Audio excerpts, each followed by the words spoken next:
안녕하세요. 반갑습니다. 오늘 찬양 인도 해주신 세 분께 우리 감사의 박수 보내드리면 좋겠습니다. 예, 우리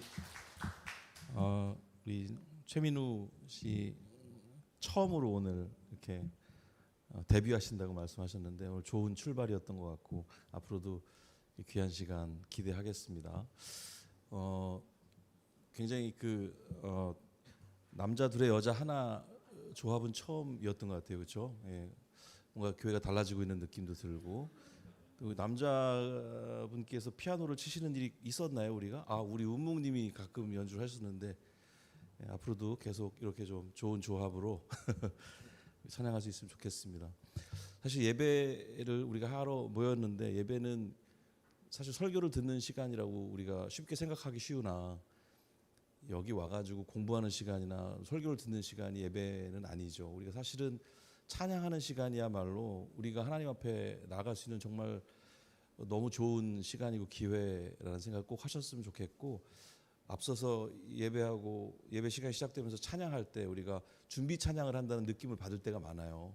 과거에 또 교회들이 그런 느낌을 많이 주기도 했었고 그래서 이제 목사님이 나와서 뭔가 이제 가운 입고 나오셔가지고 설교를 시작해야 무언가 예배가 시작되는 것 같은 느낌을 받았는데 그렇지 않습니다. 여러분 우리 일상이 예배이기도 하거니와 찬양하는 시간이야말로 정말 하나님께 우리의 마음을 드리는 너무 귀한 시간이다. 꼭 그렇게 생각하시고 같이 그렇게 예배할 수 있는 우리 가까운 교회 가족들 됐으면 좋겠습니다. 이번 달 우리 주제가요 다시 놀이터죠. 그래서 지난주에 우리 미끄럼틀 에 대한 얘기를 함께 나누는데 오늘은 뭐 다 스포일링이 돼 있어요, 그죠? 오늘의 놀이터에 우리 함께 다시 한번 타볼 놀이 기구는 그네입니다. 우리가 한 달 동안 놀이터를 찾아가서 우리들이 어릴 적에 열심히 놀면서 배운 삶의 이치들에 대해서 생각을 해보고 있습니다. 우리가 배운 삶의 이치들이 이미 성장한 우리들의 삶에 어떤 영향을 주고 있는지 좀 봐야 할 것 같아요. 간혹 그 어른들을 위한 동화라는 그런 표현들 보신 적 있으시죠? 또 어쩌면 동화는 어른을 위한 것이라는 표어도 제가 이제 본 적이 있는데요. 아마도 태어나서 세상을 처음 경험하면서 배우게 된 그 어떤 아름다운 삶의 이치들을 잘 붙들고 살아가는 어른들이 너무 적어서 이런 표현이나 표어들이 자주 들려오는 것 아닌가 이런 생각도 해봅니다. 하여튼 이런 상황 속에서 분명해지는 것은 어린 시절 배운 이치들이 정말 중요하다는 거거든요. 세상이 이렇게 살기 힘들어진 게 사람들이 뭐 양자 역학 같은 걸 이해 못해서가 아니고 어린 시절 배운 삶의 기본을 무시하기 때문이 아닐까 그런 생각을 해보게 됩니다. 친구랑 사이좋게 지내고 욕심 부리지 않기로 배운 그 삶의 기본기들이 그렇죠? 사실 어른이 된 우리들의 모습 속에서 너무 멀어져 있는 거 아닌가 그런 생각을 해보게 돼요. 포장은 그럴듯하게 돼 있지만 사실 어린아이만도 못한 수준의 생각으로 살고 있는 그 어른들이 실제로 있다는 그런 사실이 무섭고 안타깝습니다. 누가복음에 이런 말씀이 있어요. 우리 함께 한 목소리로 읽어보겠습니다. 사람들이 예수님께서 만져주시기를 원하여 어린아이들 데리고 왔습니다. 제자들이 이를 보고 그들을 꾸짖었습니다. 그러나 예수님께서 그들을 부르시고 말씀하셨습니다. 어린아이들이 내게로 오는 것을 막지 마라. 하나님 나라는 이런 어린아이들의 것이다. 내가 진정으로 너에게 말한다. 어린아이와 같이 하나님 나라를 받아들이지 않는 사람은 하나님 나라에 들어갈 수 없다. 우리는 모두 어린아이 시절의 거침없는 솔직함과 정직함으로 돌아가야 합니다. 이번 달에 방문하고 있는 우리들의 놀이터에서 다시 그 천국의 기운을 회복할 수 있기를 간절히 바라봅니다. 오늘 그네를 한번 타보려고 합니다. 그네 사진을 하나 제가 찾아왔는데요. 이런 그네를 타셨었나요? 저희 때는 저렇게 플라스틱은 아니었던 것 같고 조금 더 거칠고 뭐 험한 재료였던 것 같긴 합니다만 굉장히 많은 다양한 그네들이 있긴 하더라고요. 이 그네를 통해서 오늘 우리가 좀 생각해 볼 만한 가치들을 한 5가지 정도 준비해 왔는데 그중에 첫 번째 생각해 볼 가치는 공공성입니다. 공공성. 우리가 그네를 통해서 첫 번째 배웠던 어떤 삶의 의미 그런 것 아니었을까 하는 생각을 해보는데요. 그네가 참 좋잖아요. 그네를 싫어하는 사람 별로 없는데 이걸 타려고 보면은 비어 있는 그네가 없을 때가 굉장히 많습니다. 그네야말로 순서를 기다리기가 제일 힘든 놀이기구였던 것 같아요. 자고 이래로 그랬던 것 같습니다. 제가 살아왔던, 제가 이제 고향에 살다가 지금 파주에 살고 있는데 그 인근에 큰 호수공원이 두 개가 있거든요. 하나는 일산 호수공원이고 또 하나는 운정 호수공원입니다. 두 개가 다 아름답고 좋은데 거기 가면 이제 그네들이 잘 이렇게 설치가 군데군데 되어 있는데요. 거기가 비어 있는 적이 거의 없어요. 호수공원 그네 앉기라는 것은 거의 하늘의 별 따기 수준이었습니다. 늘 어떻게 그런 상황이 벌어지는지 모르겠는데 늘 누군가 거기 앉아 있어요. 마치 예약을 해가지고 예약 번호를 받고 앉아 있는 느낌으로 누군가 계속 거기 앉아 있단 말이에요. 어린 시절에 그네도 늘 순서를 기다려야 하는 그런 놀이기구였던 것 같습니다. 제가 이런 얘기는 저 혼자 개인의 어떤 경험치가 아니고요. 이번 설교를 준비하면서 여러 사람들에게 물어봤습니다. 그네에 대해서. 그랬을 때 다 얘기하는 게 너무 기다려야 되는 놀이기구였다. 이런 공통된 의견들을 주셨어요. 저한테도 그런 기억이 있고요. 그네를 타려고 기다리던 한 어린 아이에게 그 시간은 설렘을 키우는 시간이기도 했을 것이고 순서를 기다리는 사람이라는 공공의 아름다움을 배우는 시간이기도 했을 겁니다. 때로 새치기를 하다가 친구들의 비난을 받기도 하면서 세상을 처음 배우는 어린 한 사람은 여럿이 함께 살아가는 삶의 현장에 대한 공평의 감각을 키워가게 됩니다. 인생은 즐거움을 혼자 독점할 수 없는 놀이터라는 사실을 어린 한 사람은 그렇게 배우게 되죠. 그 배움은 사실 즐겁지만은 않은 경험이기도 합니다. 아직 성숙하지 않은 어린 마음으로 자기 만족을 지연시킨다는 것은 굉장히 까다로운 그런 일이거든요. 반드시 훈련이 필요한 영역이기 때문입니다. 그런데 생각해보면 우리네 부모님들은 그 만족 지연의 성품을 스스로 터득하는 삶을 살아오셨던 것도 같습니다. 우리 부모님 세대는, 여러분들의 부모님 세대는 어떠신지 모르겠지만 저의 부모님 세대는 거의 자녀가 10명에 이르는 그런 가족 구조를 가진 경우가 많았습니다. 보통 이제 농사를 짓는 집에서 더 그랬던 것 같고요. 먹을 것 입을 것이 넉넉하지 않던 시절이었기 때문에 형제들 간의 우애가 굉장히 돈독해져 있었음을 알 수 있습니다. 지금도 뭐 고모들 간에 이모들 간에 서로 음식들 주고 나르고 하는 거 보면은 저런 성품들을 어디서 배우셨을까 하는 생각을 갖게 되거든요. 그런데 가만히 보면 그 서로를 배려하고 기다려주는 삶의 태도가 워낙 많은 사람들이 함께 살았기 때문에 자연스럽게 그런 것들이 터득되었던 게 아니었나 하는 생각을 가지게 돼요. 제가 어렸을 때 TV를 틀면은 라면 광고가 나왔었는데 농심 라면 광고에 보면 형님 먼저 아우 먼저 하는 그런 스토리를, 이거 혹시 보신 적 있으세요? 이런 농심 라면 드셔보신 분? 여기 연식이 드러나고 있습니다. 여기 보면 놀라운 게 롯데 공업이에요. 롯데 공업.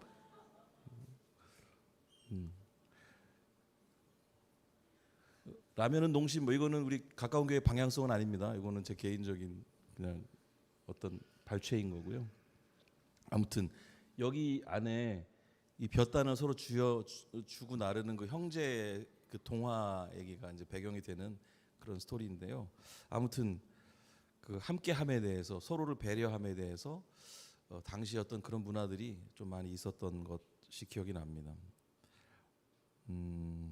서로를 의식하고 또 배려하는 삶의 질서를 우리 어른들은 또 그렇게 배워왔던 것 같은데 그게 다 이제 함께하는 그 상황들을 통해서 익히게 된 그런 나름의 질서라는 것이죠.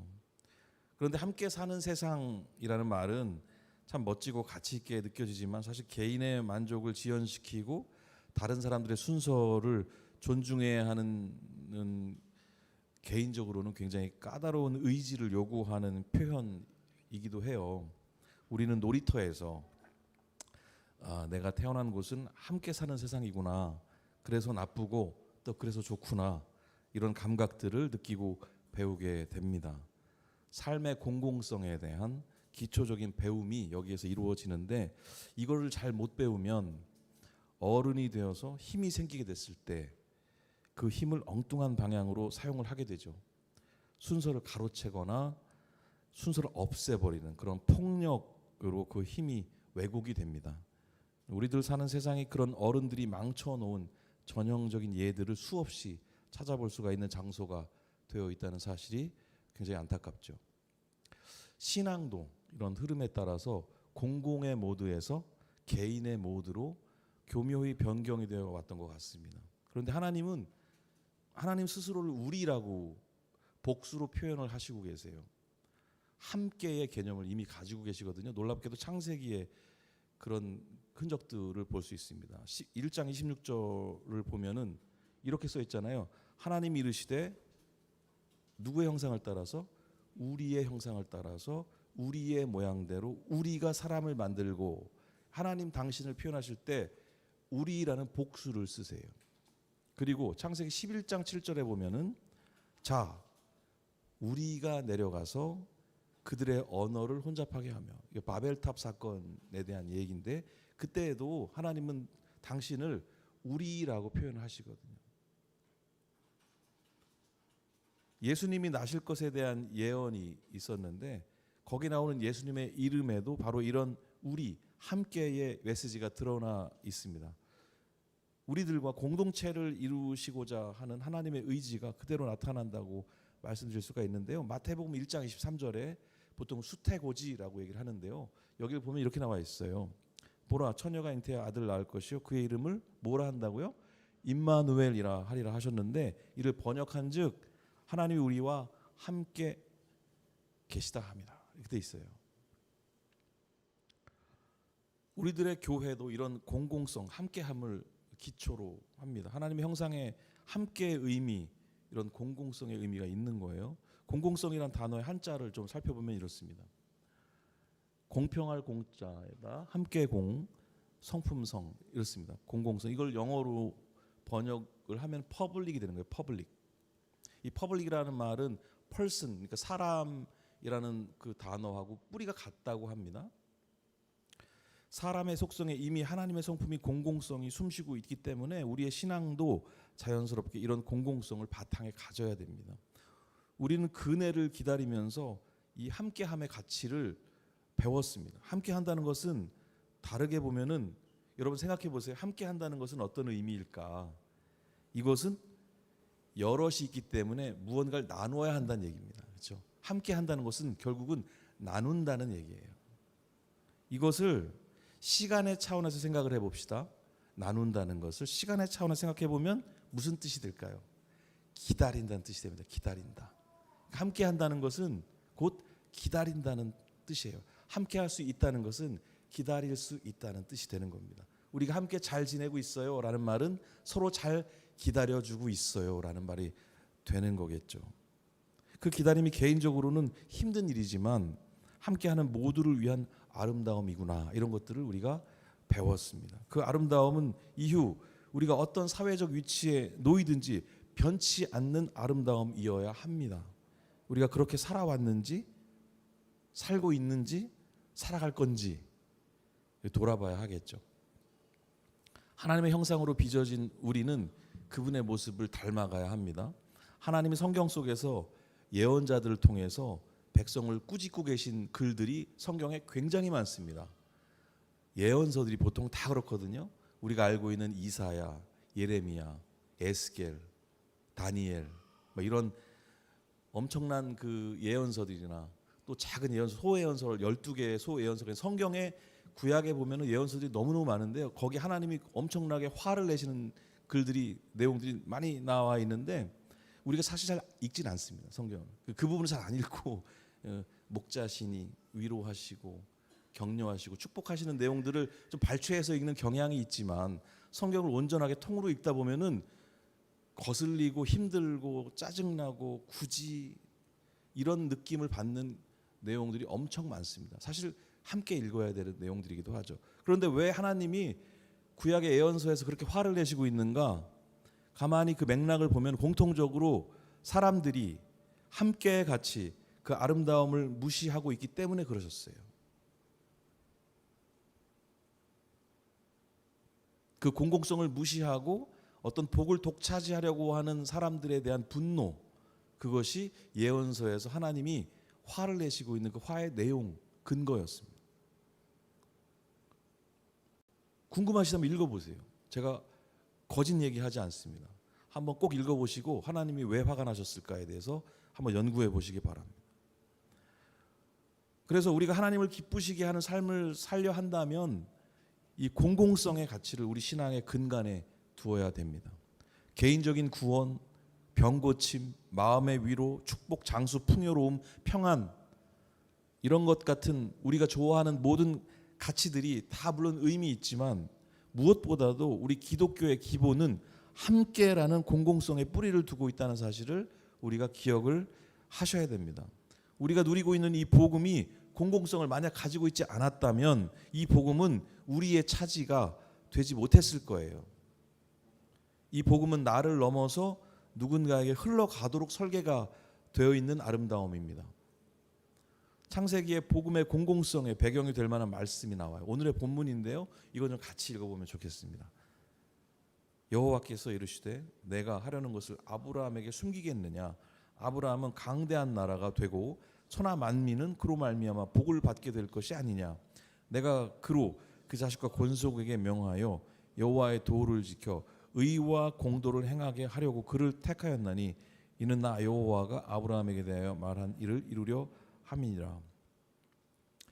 여기 하나님께서 아브라함에게 내가 하려는 일을 숨기지 않겠다라고 하면서 말씀하시는 그 핵심 표현이 뭡니까? 핵심 그 단어가 뭐예요?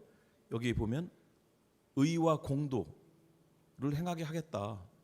이게 핵심이거든요. 그 의와 공도는 사실 좀 어려운 표현이지만 제가 자주 얘기하는 공평과 정의, 정의와 공의, 히브리 말로도 자주 말씀드렸어요. 미슈파트와 째다카 이렇게 얘기하면서 말씀 많이 드렸는데 구약 성경을 꽉 이렇게 짜가지고 이렇게 해가지고 단어 두 개를 이렇게 착 뽑아낸다면 공평과 정의, 정의와 공의 이 단어가 나와요.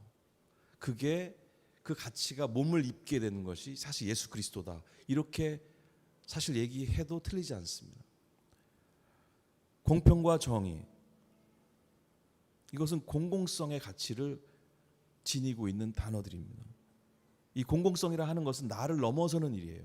아브라함만 축복하시려고 아브라함을 부르신 게 아니에요. 그렇죠? 아브라함을 통해서 천하 만민이 복을 얻도록, 그 복이 흘러가도록 설계가 되어 있는 것이 바로 복음의 메시지, 복음의 실체인 거거든요. 만약에 내가 예수 믿고 교회 다니면서 혼자서 행복해요? 너무 좋아요? 근데 그것이 내 담장 안에만 있어요. 그렇다면 그것은 복음이 이미 아닌 겁니다.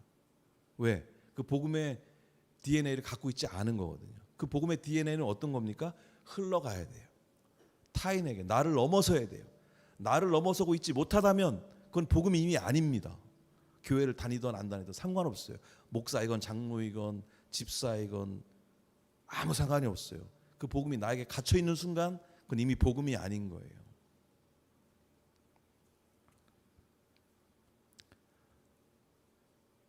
나를 넘어서는 일, 교회 담장을 넘어서는 일, 그런 것들이 있어야 됩니다.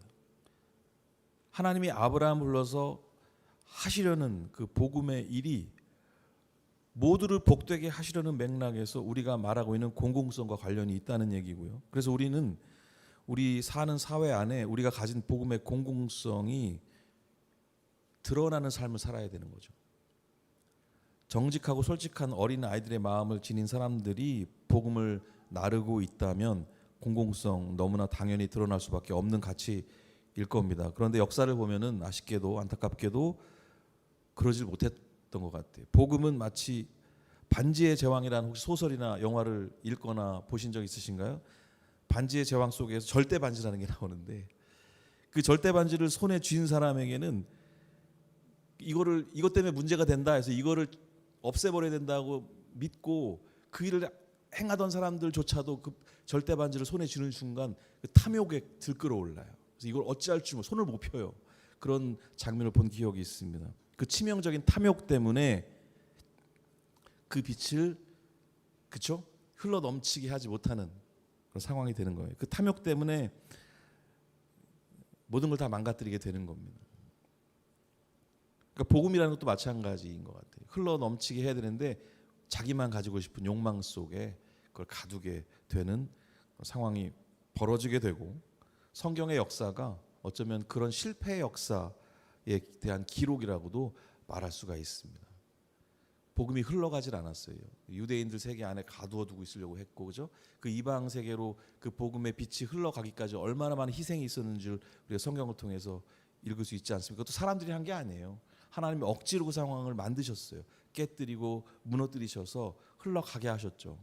사람들이 깨닫고 복음이 이방 세계로 흘러가도록 한 것 아니었어요. 우리 인간의 탐욕이 얼마나 거대하고 무지막지한지에 대해서 우리가 조금 돌아볼 필요가 사실 있습니다. 하지만 희망은 아직 남아 있습니다. 왜냐하면 우리에게 시간이 있거든요. 우리 부르심의 자리, 희망이 있습니다. 아직 시간이 있어요. 이미 예수님 오셨지만 다시 오실 겁니다. 그렇죠? 다시 오실 메시아와 이미 오신 예수 그리스도 사이의 시간을 우리가 살고 있습니다. 우리에게 주어진 기회, 부르심의 시간이자 공간이에요. 희망이 있는 이유는 뭘까요? 이 기다림의 시간을 우리가 온전히 아름답게 채울 기회와 어떤 그 시간과 공간을 우리 갖고 있기 때문입니다. 여기를 그렇다면 우리는 어떤 가치로 이 시간들을 채우는 게 좋은 걸까요? 공공성의 가치. 그것을 떠올릴 수 있어야 한다고 생각해요. 왜냐하면 그것이 없어서 실패한 역사를 우리가 갖고 있기 때문입니다. 이 공공의 영역에 그래서 이 복음의 빛을 아름답게 드러내야 하는 그 부르심의 시간이 모두 되셨으면 좋겠습니다. 종교적인 영역에 머무르는 거 부족합니다. 나 잘 되고 내 자식 잘 되고 우리 교회 잘 되고 우리 집안 잘 되는 거, 건강하게 사는 거, 그게 인생의 가치, 그것만 인생의 가치라 한다면 하나님의 부르심이라는 건 뭘까요? 복음이라고 하는 것은 그렇게 개인적인 용도로 쓰는 게 아니거든요. 원래부터 그렇습니다. 창세기에서부터 복음의 의미는 나를 넘어서는 거거든요. 흘러 넘쳐야 되는 거거든요. 우리가 살고 있는 이 사회의 모든 영역 안으로 우리가 가진 복음의 아름다움, 그 이타적인 맥락의 공공성이 드러나야 하는 겁니다. 이것이 결국은 무슨 얘기냐면 하나님 사랑과 이웃 사랑에 대한 얘기예요. 그게 우리 기독교의 강령 아니겠습니까? 이웃 사랑이라고 하는 것은 그런 거예요. 그냥 어우 저 사람 불쌍해 이 수준이 아닌 거예요. 우리가 살고 있는 이 사회 전 영역 안에 그리스도인이 가지는 그 삶의 공공성이 드러나는 것, 모든 사람을 복되게 하는 삶을 사는 것, 이런 차원의 더 큰 맥락을 우리가 가져야 한다는 것입니다. 근혜를 통해서 우리가 그런 것들을 충분히 생각해 볼 수 있을 거라 생각합니다. 첫 번째 이렇게 공공성에 대해서 생각을 해봤다면 이제 두 번째로 생각해 볼 가치는 쉼입니다. 이제 두 번째인데 5가지 준비했다고 했는데 오늘 큰일 났다 이런 생각 하실 수 있지만 첫 번째가 좀 길었고요. 이제부터는 아주 간략합니다. 걱정하지 않으셔도 되겠습니다. 두 번째 가치는 쉼이에요.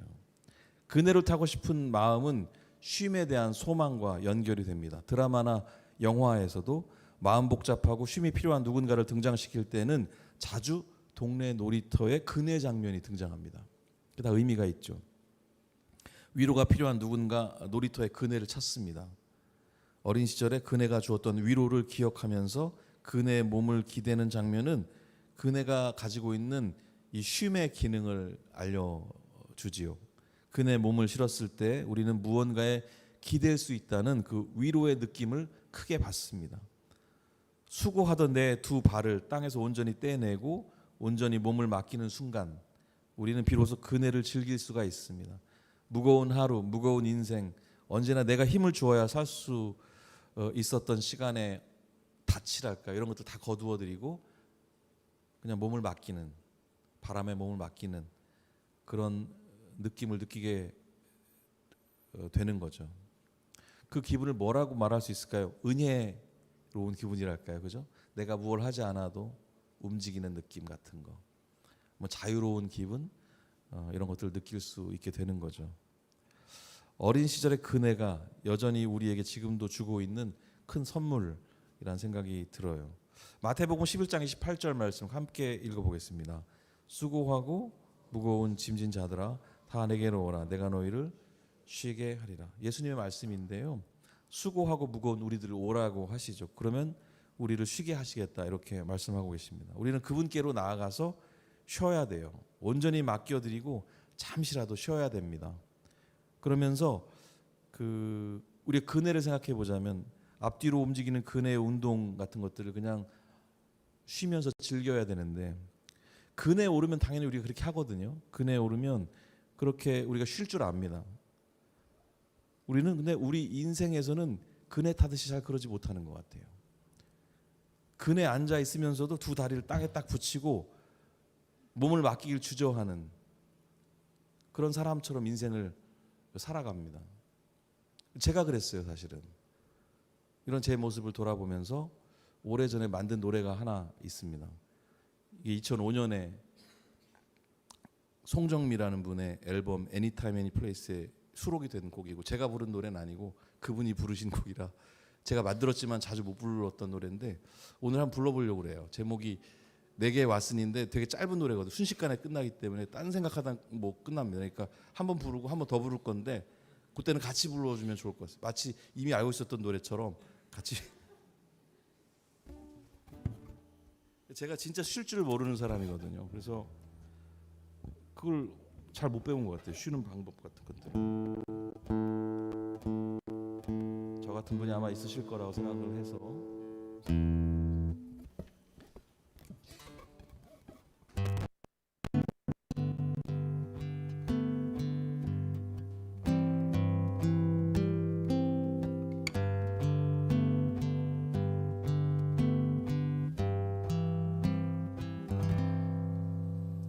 내게 왔으니 내게 왔으니 내게 왔으니 이젠 쉬라. 너의 무거운 짐은 내게 주어라.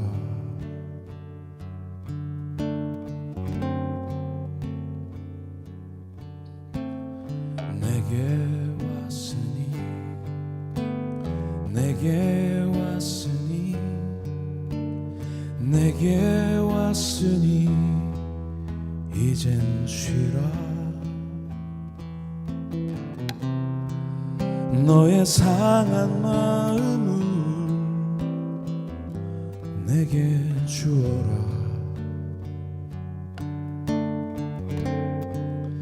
내게 왔으니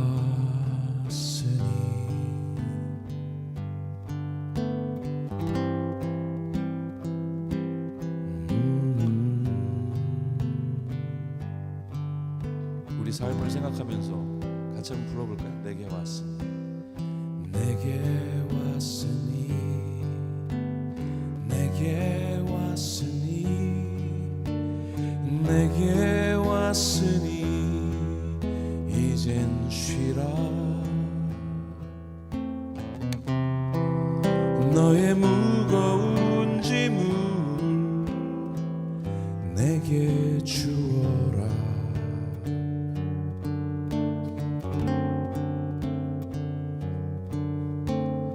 내게 왔으니 내게 왔으니 내게 왔으니 이젠 쉬라. 너의 상한 마음은 내게 주어라. 내게 왔으니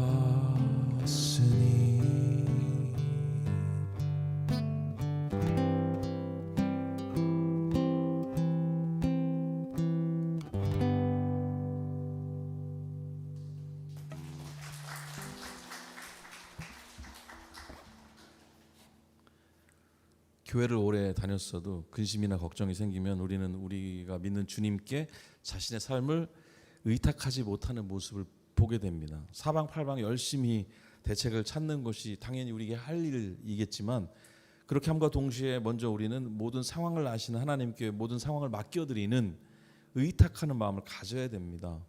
쉬지 못하는 마음은 어쩌면 불신앙이라고도 말할 수 있을 것 같아요. 믿는 주님과 이 상황을 함께 헤쳐나가고 있다고 믿는 마음이, 그게 이제 참 신앙의 그 자세이겠죠. 하나님이 이렇게 우리에게 말씀하고 계실지도 몰라요. 네가 하나님으로 믿고 있는 나한테 왔으면서, 이미 와 있으면서 너는 왜 네 삶을 그렇게까지 불안해하니? 내게 왔으니까 이제는 좀 쉬어라. 네 무거운 짐을 좀 내게 주어라. 네 상한 마음을 좀 이제 내게 좀 주어라. 왜 네가 그걸 계속 붙들고 있니? 내게 왔는데? 라고 질문하시는 듯한 그런 하나님 마음을 노래로 만든 거예요. 여러분 어떠세요? 여러분 주님께 와 계신 건가요? 주님과 한 배를 타고 계신 건가요? 우리 신약 성경 보면은 그 얘기 나오잖아요. 풍랑이 막 일고 있는데 예수님이 주무시고 계세요. 제자들이 막 두려워 떨고 있고, 예수님이 어떤 사람인지 다 알고 있는데도 제자들이 그렇게 두려워합니다. 그래서 예수님께서 하신 말씀이 그거예요. 어찌하여 두려워하느냐, 믿음이 적은 자들아. 우리에게 하시는 말씀이 아닐까 하는 생각도 들어요. 바보는, 예전에 그런, 또 이런 거 하면은 또 혼날 텐데, 약간 개그 욕심이 좀 있어가지고 버리질 못하겠는데, 바보는 이 부채를 이렇게 놓고 이렇게 하잖아요. 그거 아세요? 예전 개그예요. 이렇게 부채를 놓고 머리를 흔들죠. 내 삶이 사실 그런 바보 같은 모습이 아니었나 하는 생각이 들기도 합니다. 그네 온전히 의지하고 보면은 우리는 하나님이 붙여주시는 상쾌한 바람을 즐기는 시간을 분명히 가질 수가 있습니다. 그것이 하나님 만드신 삶의 질서니까요. 그네를 타면서 우리는 우리를 온전히 맡기는 의탁의 경험과 그 경험이 주는 쉼을 배우게 됩니다. 놀이터에서 우리 삶의 자리로 그 의탁과 쉼의 경험이 이어질 수 있기를 소망합니다.